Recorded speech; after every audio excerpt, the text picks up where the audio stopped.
Hello guys and welcome. My name is Paul K, aka Eva, and today I'll be bringing you the Frost Mage PvE guide for patch 6.0.3. Frost Mage. What does come to mind when hearing these words? Awesome DPS? Amazing burst? Well, today I'm gonna get you through all the secrets and whatnot, from basics to advanced, in order to master this bad boy and play it to its full potential. Let's start with glyphs, stats, priorities and talents. First of all, our stat priority is really simple, especially with the WOD stat priority and gear mechanics. You want to aim for as much as multi-strike as possible, and then you want to have as much as critical strike as possible, and the rest of the stats will come on its own. The reason why we aim for multi-strike and crit will be explained in the advanced section of the guide. Let's start then with our glyphs. Our lovely glyphs. First of all, there are two mandatory glyphs for the Frost Mage in the PvE environment. The first one of them is Glyph of Icy Veins. It converts the bonus from your Icy Veins from Spell Haste to 30% multi-strike, which, as explained, is our number one stat we aim for. I really do believe that this glyph should be implemented in the game. I mean, since everyone is using it, why not change the ability of Icy Veins, and instead of Spell Haste we get multi-strike from it. The second glyph that is really good and mandatory for PvE is Glyph of Splitting Ice. Your Ice Lance and Icicles now hit one additional target for 50% damage. It's really good. It's really good, especially on cliff fights, and it's really mandatory for a good pool at the start. I will explain in a bit why. Be careful though, it might break crowd control mobs in like challenge modes, or if you're doing heroics and you want to CC trash pulls. The third glyph is down to personal choice. I use Glyph of Water Elemental because it allows your elemental to cast while moving, which is really good because it doesn't in boss fights that the room is like enormous. It doesn't allow it to fall off behind you and be out of range. That would be a DPS loss. Other glyphs to mention are Glyph of Rapid Displacement. Your Blink House has now 2 charges, gaining a charge every 15 seconds. But it doesn't free you from stuns and whatnot. It's really good if you have to move for quite big distance. And another glyph that is worth mentioning is Glyph of Cone of Cold. Increases the damage done by Cone of Cold by 200%. It's really good if there is a constant need for AoE damage, and you can get up close and personal to the mobs. It's really good on challenge modes as well, if you're doing that sort of content. What about talents, I hear you asking? Well, there's a lot of personal choice involved in the Mage talents in general, and in Frost Spec in specific. I'm gonna go through all of those and recommend you the best. Level 15 talents, our movement talents. It's down to personal choice. I use Blazing Speed because it allows me to reposition myself fast during an encounter and route myself like a turret or something, and DPS at the boss. Ice Flows is nice when you have to constantly move during an encounter and maybe you don't have any procs up or instant casts to use while moving. Keep in mind that both of those spells are unaffected by the global cooldown and can be casted while another spell is casted.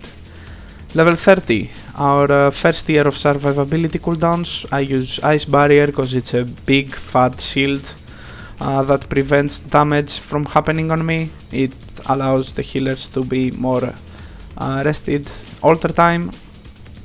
There is an argument for using that, but I feel with its long cooldown, it's not that big of a deal. Plus, when you teleport back to the place that you were, you might end up dead because there is fire there or there is something there that will kill you. Ring Frost on 45, on the 45 tier, it doesn't really matter. I use Ring of Frost. It's the CC tier. It's not really used during boss fights. Level 60, another tier of survivability cooldowns. I use greater invisibility. I can soak big hits like the branded debuff on the Imperator fight. Plus, keep in mind that it removes 2 dots from you, whether it's magic, bleed, curse, disease, whatever. If the debuff is damaging you, it will be removed with this. Now, Cauterize is the passive tier. It's the passive talent on this tier. It's the talent that you will pick up when you're still learning the class. It's the talent that it's cheat death, basically. It won't kill you, and it's easy to pick it up when you're still learning the class. Cold Snap is nice when you have to use Ice Block twice during an encounter, such as Kargath Mythic, soaking the Berserker Ass for the Roar of the Crowd effect. Level 75, our Cleave talents. I use Ice Nova, it's easier to use than Frost Bomb, and it provides you with a nice burst during your opener, which is really important. Frost Bomb, as I said, it's a debuff you have to keep track of. You don't have to have it up all the time, but you want it on your target when you are using your procced Ice Lances, which is a pain in the ass to keep track of when you have to move during encounters. And it's a bit behind on Sims as well than Ice Nova.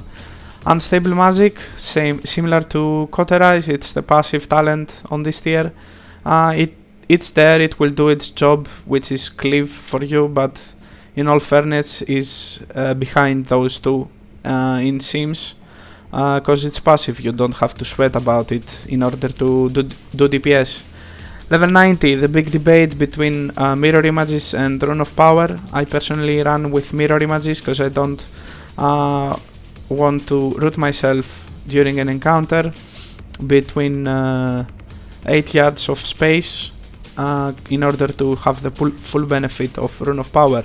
Don't get me wrong, Rune of Power is ahead in Sims and it's recommended from a lot of sites to use, but in reality you don't really have the time and space to sit and root yourself during a boss fight. Maybe on bosses like Butcher you can use that to its full potential, but otherwise I feel Mirror Images is better.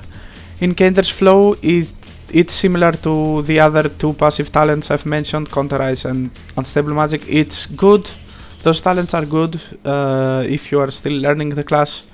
It will do its job whether you like it or not, same as Unstable Magic, and it's a good talent to pick up if you are not sure of yourself with the Frost Mage and still learning. Now level 100, it saddens me to say it, but the only real choice here is Prismatic Crystal. It saddens me to say it because I feel it's Rune of Power 2.0.